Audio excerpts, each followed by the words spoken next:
ரெண்டு பேருக்கு நடுவுல தான் போட்டியே.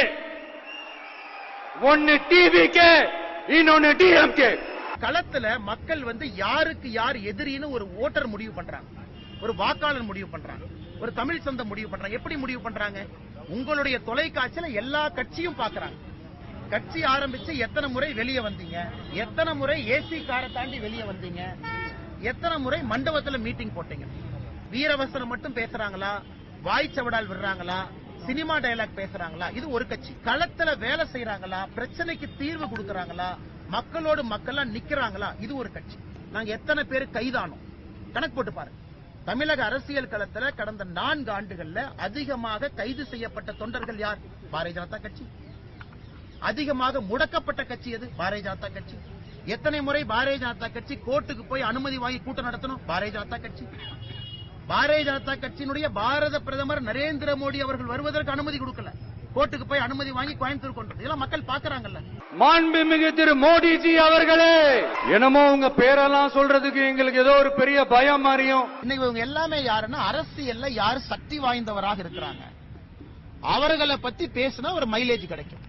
இன்னைக்கு ராகுல் காந்தி அவரை பத்தி விஜய் அவங்க பேச முடியுமா? பேச முடியாது.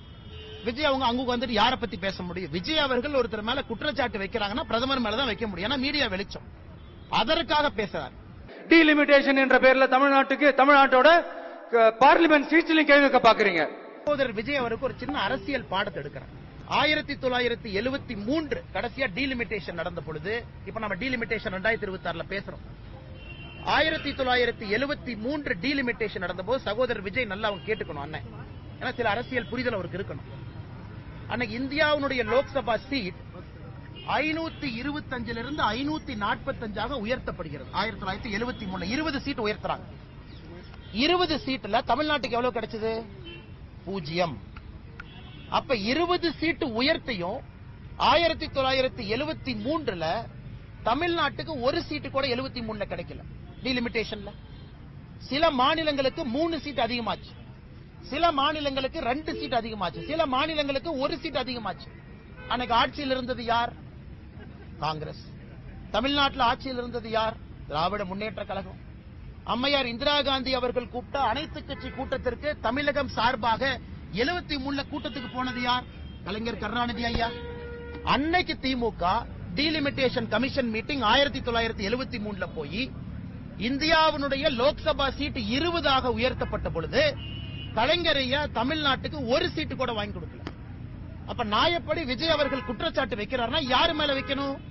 இதற்கு முன்னாடி டீலிமிட்டேஷன் நடந்த பொழுது ஆட்சியில யார் இருந்தாங்க? அப்ப தண்ணி விஜய் அவர் யாரு காட்டணும்? காங்கிரசுக்கும் திமுகவும் காட்டணும்.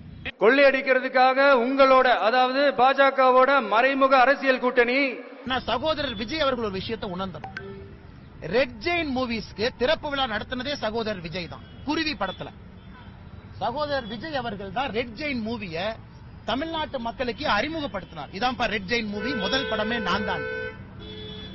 சகோதரர் விஜய் அது மட்டும் இல்ல, ரெட் ஜெயின் மூவி பீஸ்டாக இருக்கட்டும், இன்னொரு படமாக இருக்கட்டும், அதனுடைய ப்ரொடக்ஷன் மட்டுமல்ல டிஸ்ட்ரிபியூஷன் ரெட் ஜெயின் தான் பாத்துச்சு. நான் ஆதாரத்தின் அடிப்படையில் சொல்றேன்.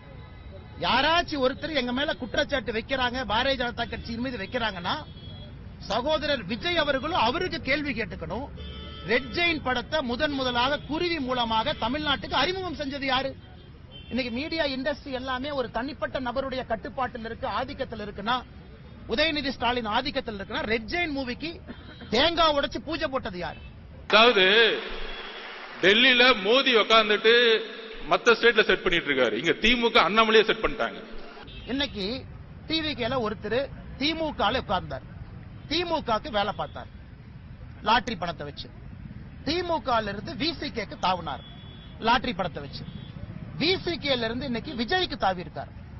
அவரோட ஐடியா என்னன்னா, தமிழக வெற்றி கழகத்தை லாட்டரி விற்பனை கழகமா மாத்தணுங்கிறது அவர் ஐடியா. இன்னைக்கு அவங்க என்னைய பத்தி குறை சொல்றாங்க.